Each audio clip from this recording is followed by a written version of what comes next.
Hello बच्चों, कैसे हैं आप लोग। आई होप कि सब अच्छे होंगे। तो आइए स्वागत करते हैं एक बार फिर से आपका आपके अपने केमिस्ट्री के यूट्यूब चैनल ई रसायन पर।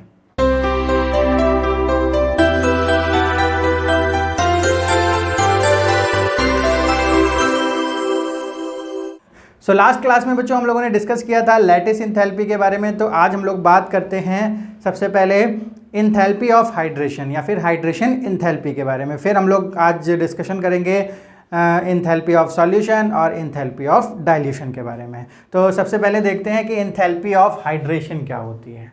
तो बच्चों हाइड्रेशन का मीनिंग होता है the addition of water, addition of water. तो हमारी इंथैल्पी ऑफ हाइड्रेशन हो जाती है standard enthalpy change, standard enthalpy change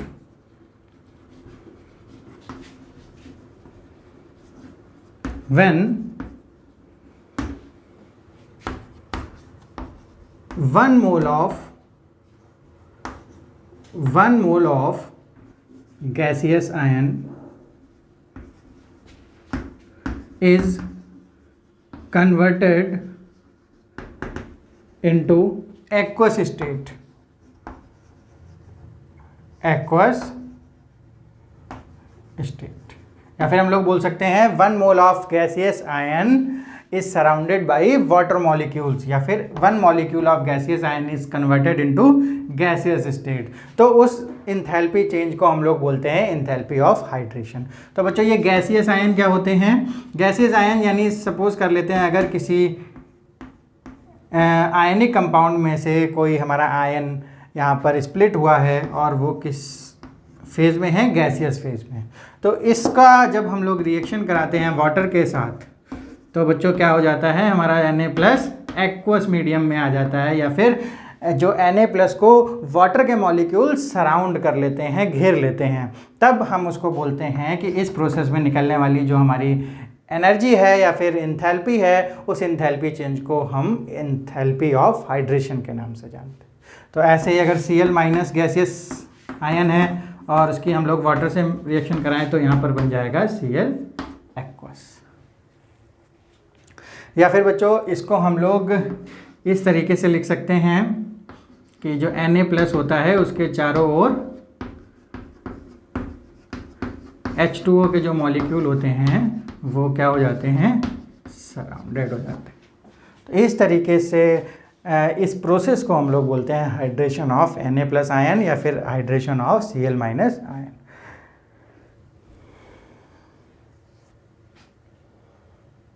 तो इतना ही सिंपल होता है बच्चों हमारी इंथैल्पी ऑफ हाइड्रेशन। अब हम लोग बात करते हैं इंथैल्पी ऑफ सॉल्यूशन की। तो इंथैल्पी ऑफ सॉल्यूशन क्या होती है बच्चों? अभी हम लोगों ने बात करी इंथैल्पी ऑफ हाइड्रेशन और हम लोग वहाँ पर कह रहे थे अगर हम किसी भी गैसियस आयन को पानी में डिसॉल्व कर देते हैं, पानी में रिएक्ट करवा देते हैं तो हम लोग उसको बोलते हैं हाइड्रेशन। और यहाँ पर सॉल्यूशन यानी सॉल्यूशन क्या होता है बच्चों? सॉल्यूशन भी वही होता है कि जब हम किसी को किसी सॉल्वेंट में ऐड करवाते हैं तो उसको प्रक्रिया को, उस प्रोसेस को बोलते हैं हम लोग सॉल्यूशन। अगर हमारा सॉल्वेंट वाटर होता है, अगर सॉल्यूशन बनाने की जो प्रोसेस होती है उसमें हमारा सॉल्वेंट को हम लोग यहाँ पर सॉल्वेंट क्या ले लेते हैं? सॉल्वेंट हम लोग बच्चों ले लेते हैं वाटर। तो अगर हम सॉल्वेंट वाटर ले लेते हैं तो क्या इस प्रोसेस को इंथैल्पी ऑफ हाइड्रेशन कहने लगेंगे या हम इस प्रोसेस को इंथैल्पी ऑफ सॉल्यूशन ही कहेंगे? तो बच्चों देखते हैं कि इसकी डेफिनेशन क्या होती है। Standard enthalpy change, enthalpy change when 1 mole of solid ionic substance या 1 mole of substance, 1 mole of substance, 1 mole of solid substance is converted into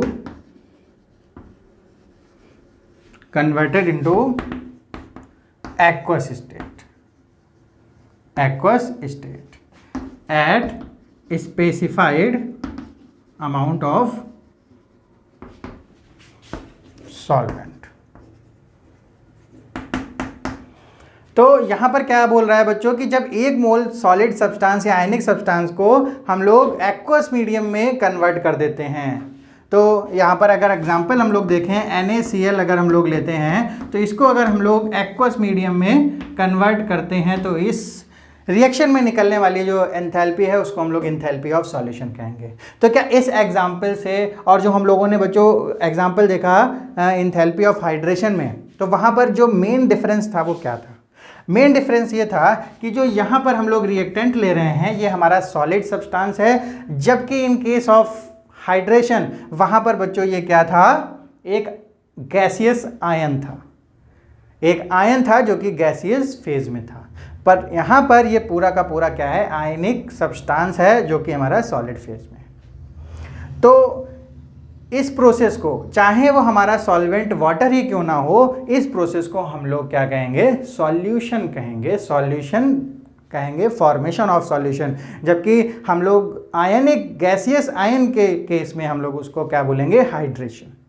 तो यहाँ पर जो हमारा प्रोसेस हो रहा है जिसको हम लोग सॉल्यूशन बोल रहे हैं बच्चों, तो अगर हम लोग इसको डीप में देखते हैं तो यहाँ से यहाँ जाने में, यहाँ से यहाँ जाने में जो डेल्टा H है वो कैसी है? Solution, enthalpy of solution. तो सबसे पहले अगर हम इसको ब्रेक करते हैं Na प्लस गैसियस और Cl माइनस गैसियस। तो बच्चों अभी हम लोगों ने लास्ट क्लास में पढ़ा था लैटिस एंथैल्पी। तो लैटिस एंथैल्पी में हम लोगों ने क्या देखा था कि जब कोई आयनिक सब्सटेंस अपने कंस्टिट्यूएंट आयन में गैसियस फेज में ब्रेक हो जाता है, डिसोसिएट हो जाता है, तो उसकी एनर्जी को हम लोग क्या बोलते हैं? Lattice energy. यानी अगर हम इस NaCl को पहले इनके आयनों में डिसोसिएट कर लेते हैं तो जो एंथैल्पी होगी उस एंथैल्पी को बोलेंगे लैटिस एंथैल्पी। अब इन आयंस का अगर हम लोग क्या कराते हैं? हाइड्रेशन। क्योंकि बच्चों अब ये अभी इसको अगर हम लोग वाटर से रिएक्ट कराएं तो हमारी सॉल्यूशन फॉर्म होगा, पर हम इसको अगर हम वाटर से रिएक्ट कराते हैं तो हमारी कौन सा प्रोसेस होगा? उसको बोलेंगे हम लोग हाइड्रेशन प्रोसेस, क्योंकि ये हमारे क्या हैं बच्चों? गैसियस आयन है। तो अगर हम लोग देखते हैं कि सॉल्यूशन, जो हमारी सॉल्यूशन बनाने का प्रोसेस है वो किन दो स्टेप से मिलके बना है?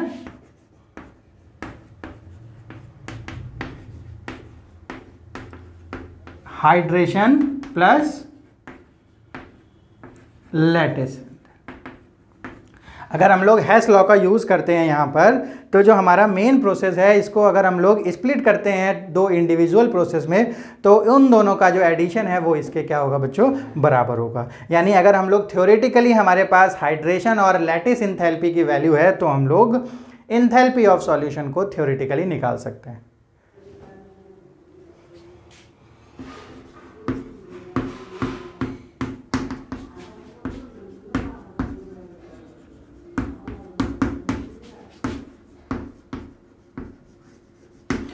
तो यहाँ पर हम लोगों ने देखा कि जो हमारा एंथैल्पी ऑफ सॉल्यूशन है वो किन दो एंथैल्पीज़ का एडिशन है? लैटिस एंथैल्पी और हाइड्रेशन एंथैल्पी। इस रिएक्शन से बच्चों हम लोगों को क्लियरली दिख रहा है कि सबसे पहले हम लोगों ने इसको डिसोसिएट किया इनटू गैसियस आयन, देन हम लोगों ने इसको हाइड्रेट किया। तो इस दोनों प्रोसेस को अगर हम कंबाइन कर लेते हैं तो उसको हम लोग बोलते हैं सॉल्यूशन प्रोसेस। तो इस प्रोसेस में जो हमारी लैटिस एंथैल्पी है, तो लैटिस एंथैल्पी बच्चों क्या होती है? हमारी पॉजिटिव होती है। पॉजिटिव का मतलब एंडोथर्मिक रिएक्शंस। क्योंकि बच्चों हमारा लैटिस एंथैल्पी क्या होता है? जब कोई सॉलिड सब्सटेंस अपने आयंस में ब्रेक हो जाता है, तो कोई भी जब बॉन्ड टूटता है तो वहाँ पर एनर्जी क्या होती है? रिक्वायर होती है। तो इस केस में हमेशा ऑलवेज पॉजिटिव रहेगी। जबकि हाइड्रेशन के केस में क्या होता है कि मान लीजिए Na प्लस है, तो Na प्लस का जो इंटरेक्शन है वो किससे होगा?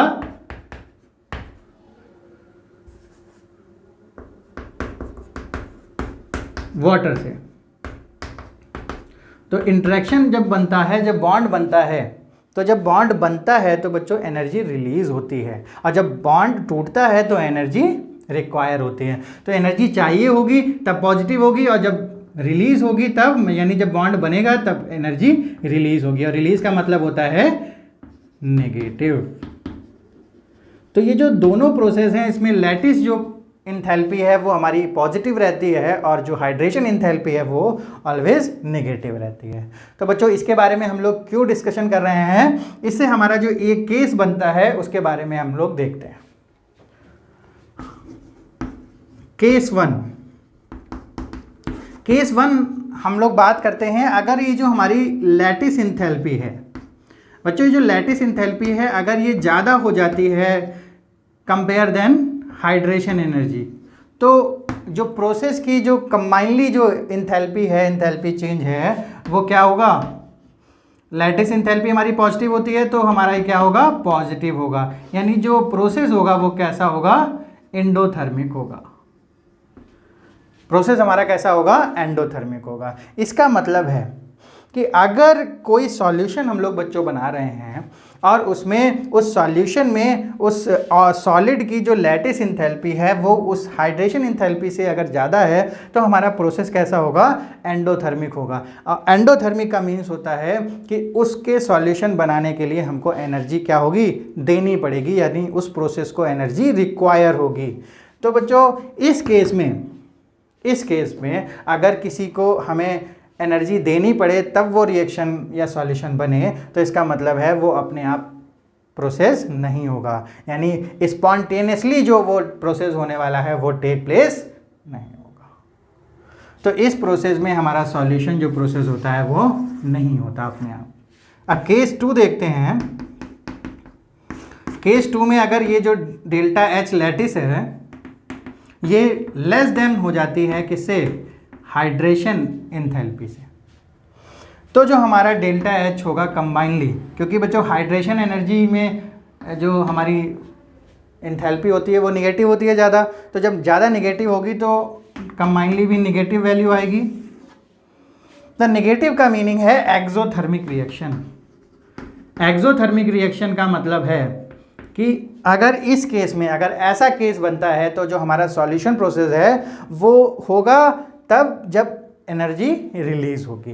तो इसका मतलब ये है कि सॉल्यूशन आराम से कंप्लीट हो जाएगा जो सॉल्यूशन प्रोसेस होता है, क्योंकि यहाँ पर एनर्जी क्या हो रही है बच्चों, रिलीज हो रही है, यानी हमको कोई भी एनर्जी उस प्रोसेस में नहीं देनी है। किस केस में, केस नंबर 2 में। यानी अगर ऐसा केस होता है तो हमारा सॉल्यूशन आसानी से अकर हो जाएगा, यानी आसानी से बन जाएगा। तो सॉल्यूशन बनाने के लिए ये वाला केस बच्चों कैसा है, फेवरेबल कंडीशन है, और ये वाली कंडीशन अनफेवरेबल है। तो हमारी हाइड्रेशन इंथैल्पी ज़्यादा होनी चाहिए लैटिस इंथैल्पी से। इसी रिलेशन में एक एग्जाम्पल भी दिया हुआ है एनसीईआरटी में, उसकी भी हम लोग बात कर लेते हैं। जो हमारे मेटल के फ्लोराइड्स होते हैं, मेटल के फ्लोराइड्स यानी जैसे NaF और मेटल के क्लोराइड्स, अगर इन दोनों की अगर हम लोग कंपैरिजन करें तो इस केस में क्या होता है, ये जो हमारे फ्लोराइड्स होते हैं ये क्या होते हैं, ये जो हमारे फ्लोराइड्स होते हैं ये बच्चों वाटर में बहुत ही कम सॉल्यूबल होते हैं या लगभग इनसॉल्यूबल होते हैं, जबकि हमारे जो क्लोराइड्स होते हैं वो क्या होते हैं, वाटर में सॉल्यूबल होते हैं, यानी सॉल्यूशन बनाते हैं। ये सॉल्यूशन नहीं बनाते, ये सॉल्यूशन बनाते हैं। तो इसका रीज़न ये होता है कि इसके केस में जो NaF के केस में इसकी जो लैटिस इंथैल्पी होती है, इसके केस में जो लैटिस इंथैल्पी होती है यानी डेल्टा एच जो लैटिस है वो बहुत ज़्यादा है इसकी हाइड्रेशन से। तो इसका आंसर ये हो जाएगा बच्चों कि जो हमारे फ्लोराइड के, मेटल फ्लोराइड के केस में इसकी जो लैटिस इंथैल्पी होती है is much greater than the hydration enthalpy of fluorides.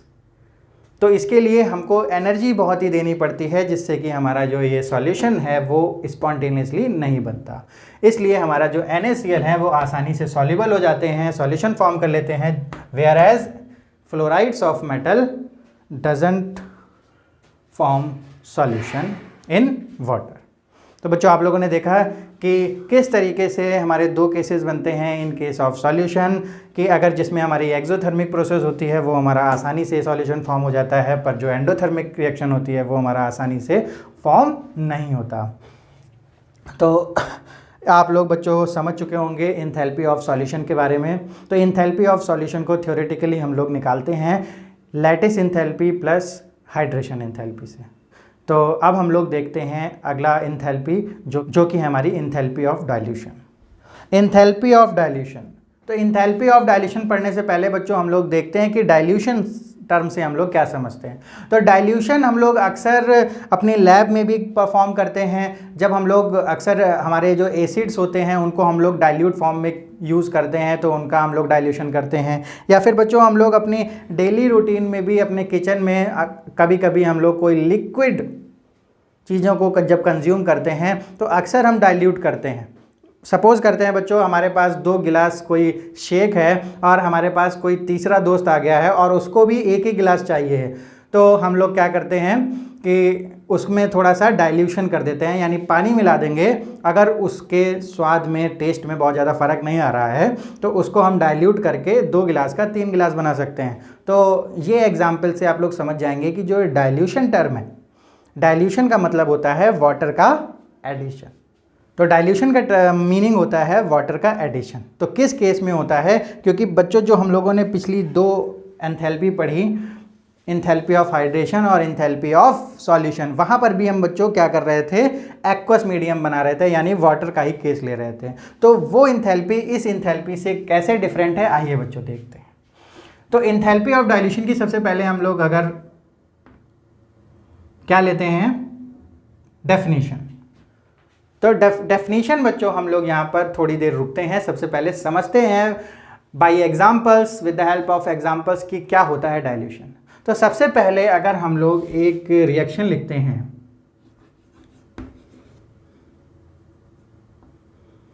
NaCl solid plus H2O, infinite H2O अगर ले लेते हैं हम लोग, तो यहाँ पर बनता है NaCl एक्वस, या फिर इसको हम लोग ऐसे लिख सकते हैं NaCl इन्फिनाइट H2O।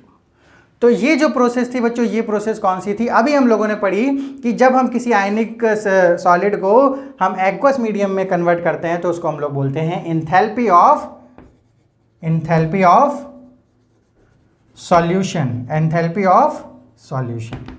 तो ये जो प्रोसेस है हमारा इंथैल्पी ऑफ सॉल्यूशन। यहाँ पर जो हमने वाटर लिया है वो बच्चों क्या लिया है, वो इनफाइनाइट नंबर में हम लोगों ने वाटर मॉलिक्यूल लिए हैं, यानी इसको हम लोग कहते हैं इनफाइनाइट डाइल्यूशन।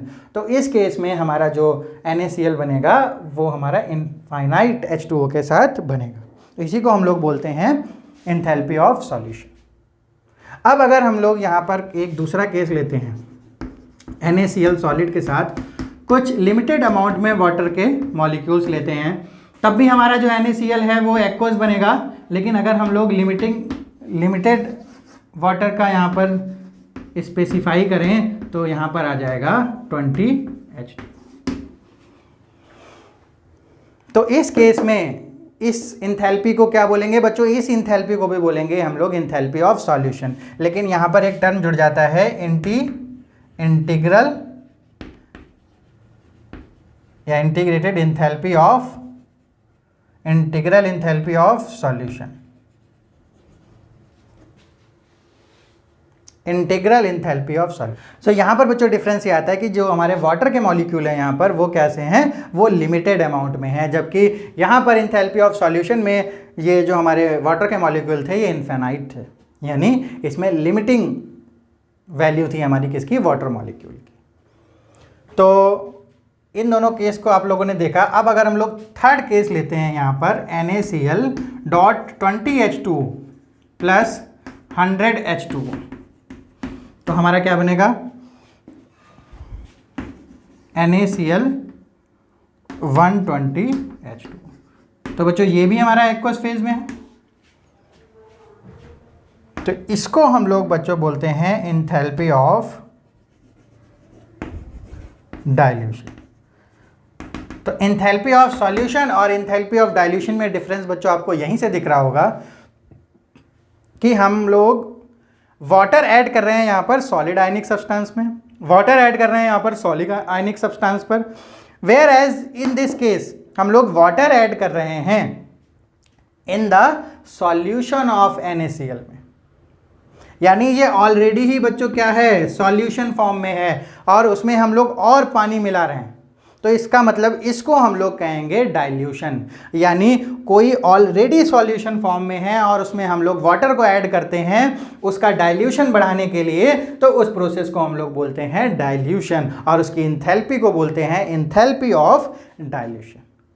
तो इस डाइल्यूशन प्रोसेस को समझने के लिए हमको इंथैल्पी ऑफ सॉल्यूशन को भी समझना जरूरी था और इंथैल्पी ऑफ हाइड्रेशन को भी समझना जरूरी था। अदरवाइज क्या होगा कि आप लोग बच्चों enthalpy of hydration, enthalpy of solution और इंथैल्पी ऑफ डाइल्यूशन में ऑलवेज कंफ्यूज रहेंगे। तो आई होप कि अब आपकी ये जो कंफ्यूजन है ये वो दूर हो गई होगी कि हम लोग डाइल्यूशन उसे बोलते हैं जब हम किसी ऑलरेडी किसी सॉल्यूशन में हम पानी मिलाते हैं।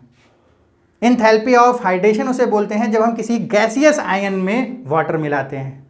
इंथैल्पी ऑफ सॉल्यूशन उसे बोलते हैं जब हम किसी आयनिक सॉलिड में हम लोग पानी मिलाते हैं या एक्वस मीडियम में उसे कन्वर्ट करते हैं।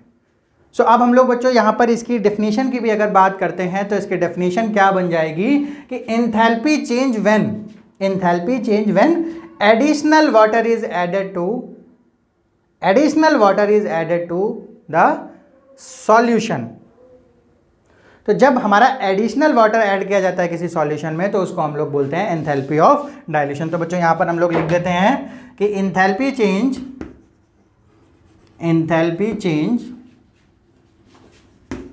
When additional water is added to solution, तो उसको हम लोग बोलते हैं एंथैल्पी ऑफ डाइल्यूशन। तो बच्चों आज की क्लास यहीं तक। आई होप कि ये जो सारी एंथैल्पीज़ हैं वो आप लोगों को क्लियर हो गई होंगी। तो अगर बच्चों आप लोगों ने चैनल को सब्सक्राइब नहीं किया है अभी तक तो चैनल को सब्सक्राइब कर लीजिए, वीडियो को लाइक कर दिया करिए। हम लोग इसी तरीके से आपके केमिस्ट्री के सिलेबस के अकॉर्डिंग जो भी इंफॉर्मेटिव वीडियोज़ हैं, आपकी चैप्टर्स की केमिस्ट्री की वीडियो हैं वो हम लोग लाते रहेंगे। तो आज का जो चैप्टर है वो यहाँ पर ख़त्म हो जाता है। अब हम लोग बात करेंगे अपने नेक्स्ट चैप्टर की नेक्स्ट वीडियो में। इसी तरीके से बच्चों इस चैनल के साथ आप लोग अपनी पढ़ाई को जारी रखिए। हम लोग मिलते हैं अब अपने नेक्स्ट वीडियो में। Till then bye bye.